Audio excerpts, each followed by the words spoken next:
Buddy. Regulations, oh boy, it's a lot of regulations.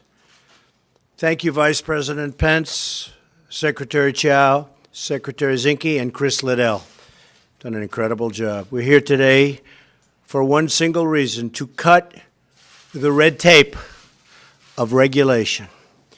For many decades, an ever-growing maze of regulations, rules, restrictions has cost our country trillions and trillions of dollars, millions of jobs, countless American factories, and devastated many industries.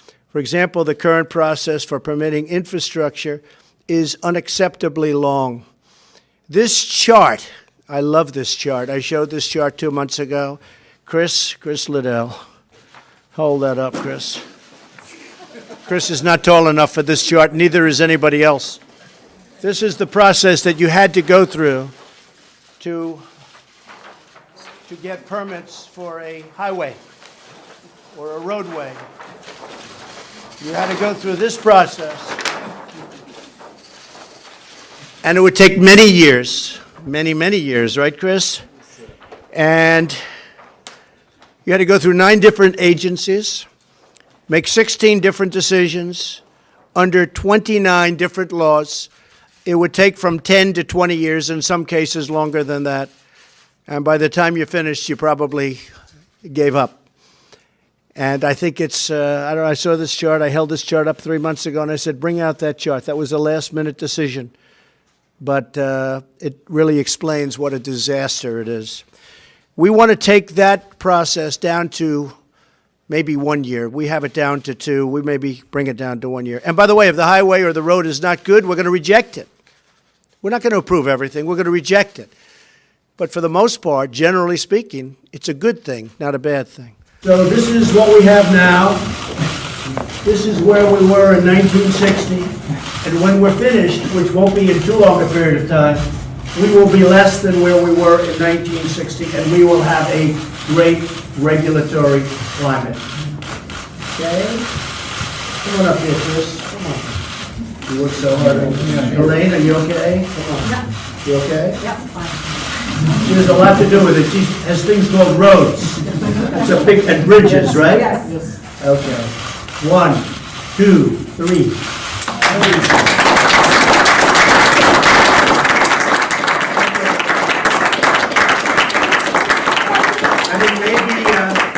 Maybe they should go to Chris, right? You work so hard. What do you mean on me? Huh? She's the real. Come on, Andy. Get up here. Get up here. That's for you. Okay? Oh, thank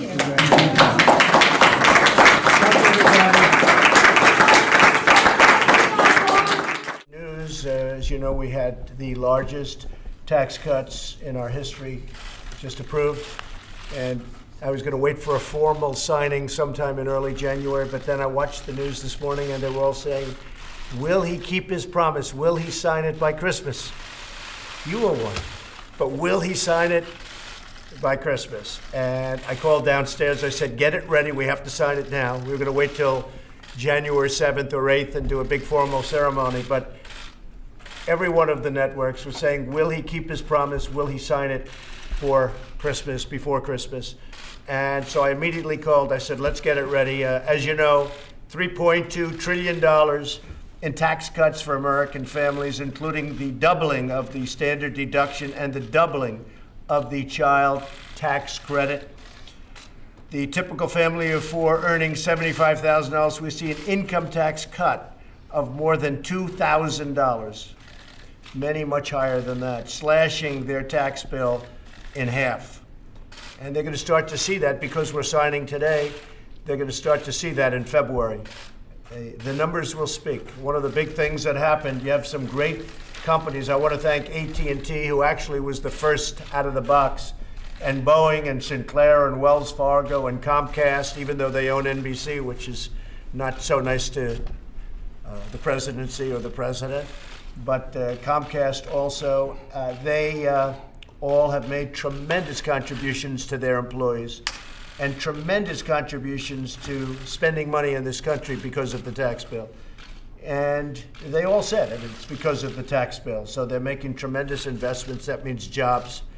It means a lot of things, and we're very happy. So that's AT&T, Boeing, Sinclair, Wells Fargo, Comcast, and now many other companies, as you see. In fact, just this morning, I see 3 more companies came on. A friend of mine, Bob Kraft, called me last night. He said this tax bill is incredible. He owns the New England Patriots, but he's in the paper business too. And he said, based on this tax bill, he just wanted to let me know that he's going to buy a big plant in the great state of North Carolina, and he's going to build a tremendous paper mill there, or paper products plant. And I've had many calls such as that, where people that are entrepreneurs, people in business, they're going out and they're going to buy, frankly, factories that are closed, abandoned, and now they're not going to be abandoned any longer. This is having an even bigger impact, faster than I thought. The corporate tax rate, as you know, will be lowered from 35 to 21%. That means that more products will be made in the USA. A lot of things are going to be happening in the USA. We're going to bring back our companies that they've already started coming back. I think they had certain confidence in me. They figured we were going to get this done, but they have already started. Something very important to me, the family farmers and small business owners who lost their business because of the estate tax, most of them won't have any estate tax to pay. It will be a great thing for their families. You can leave your farm to your family. You can leave your business, your small business, to your family, not even so small, because the numbers are pretty big here. So they'll be exempt from having to pay estate tax, which will be tremendous. They'll keep their farms and their businesses in the family. Businesses will be able to deduct 100% of the cost of their capital investments in the year the investment is made. That's called expensing. And to do 1 year expensing, I think, is going to be one of the biggest things in the bill, frankly. I think people are going to go out and absolutely go wild over expensing. Bob Kraft mentioned that last night in his telephone call. The fact that they can do 1 year expensing is a fantastic asset. Historic small business tax cuts and pass-throughs now are made really, really good for the business owner. They're hiring people. I see it on television. I'm reading about it all over, where people are hiring a lot of people right now to go to work. The small business tax cut and the pass-throughs are now really incentivizing people. We're going to bring back probably $4 trillion from overseas. Nobody knows the exact number, but it's massive. It'll be over $3 trillion. It could be $5 trillion, but it's a tremendous amount of money that was caught overseas, that the bureaucracy plus the tax laws didn't allow it to reasonably be brought back into our country. So we think at least $4 trillion is going to be brought back. And if you look at that, it's going to be brought back right under the code. This is something that Republicans wanted for years and Democrats wanted for years, and yet it never got done. Who would object to trillions of dollars being brought back into our country? Nobody. But it never got done. Now it's being done. And the bottom line is, this is the biggest tax cuts and reform in the history of our country. This is bigger than actually President Reagan's many years ago. I'm very honored by it. In addition, we have ANWR. We're opening up ANWR for drilling. They've tried to get that for 40 years. They've tried to get that even during the Reagan administration. They could never get it. That alone would be a big bill if that ever happened, but that's even part of this. And we have, of course, the individual mandate, which is a very unfair and very unpopular provision, as you know, in Obamacare. Essentially, I think it ultimately leads to the end of Obamacare. It's essentially, I think Obamacare is over because of that, and we're going to come up with something that's really going to be very good. But the individual mandate was very unfair, because you're basically saying pay for something in order not to have to get health care. So you're paying not to have health care. It was very unfair. Many people thought it should have been overturned in the Supreme Court. Didn't quite make it, almost, but didn't quite make it. But now we're overturning the individual mandate, most unpopular thing in Obamacare. Very, very unfair. So this is the bill right here, and we're very proud of it. It's going to be a tremendous thing for the American people. It's going to be fantastic for the economy. It's going to keep companies from leaving our shores and opening up in other countries. They are very disincentivized to do that. There's not a lot of A lot of not a sense to do that. You do that, and I don't think you're going to be running your company very well. So what's happening is we're going to sign this. This is a little picture of it. It fits nicely in the box. I said take it out of the box because people have to see. And all of this, everything in here, is really tremendous things for businesses, for people, for the middle class, for workers. And I consider this very much a bill for the middle class and a bill for jobs. And jobs are produced through companies and corporations, and you see that happening. Corporations are literally going wild over this. I think even beyond my expectations, so far beyond my expectations.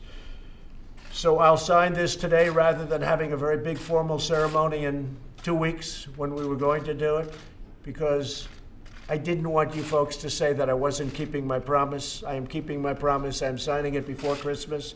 I said that the bill would be on my desk before Christmas, and you are holding me literally to that. So we did a rush job today. It's not fancy, but it's the Oval Office. It's the great Oval Office. And just to conclude, our country is doing very well. We've tremendously cut regulations. Legislative approvals, for which I'm given no credit in the mainstream media. We have, I believe it's 88, which is number one in the history of our country. Second now is Harry Truman. Harry Truman had more legislative approvals than any other president, and a record long held. And we beat him on legislative approvals, for which I get no credit. A lot of people say he needed this because he has had no legislative approvals. Well, if you look at VA Accountability Act and so many other bills having to do with the VA, having to do with the military, having to do with many things, we have more legislative victories than any other president, not including this, but this is the capper because this is, again, the biggest tax cut, biggest reform of all time. So it's an honor to have you with us, and we will sign this right now. This is something I'm very proud of. Great for our country, great for the American people. Thank you all.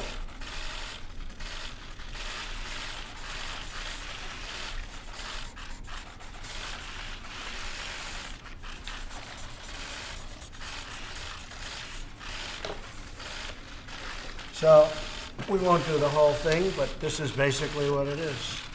That's your bill.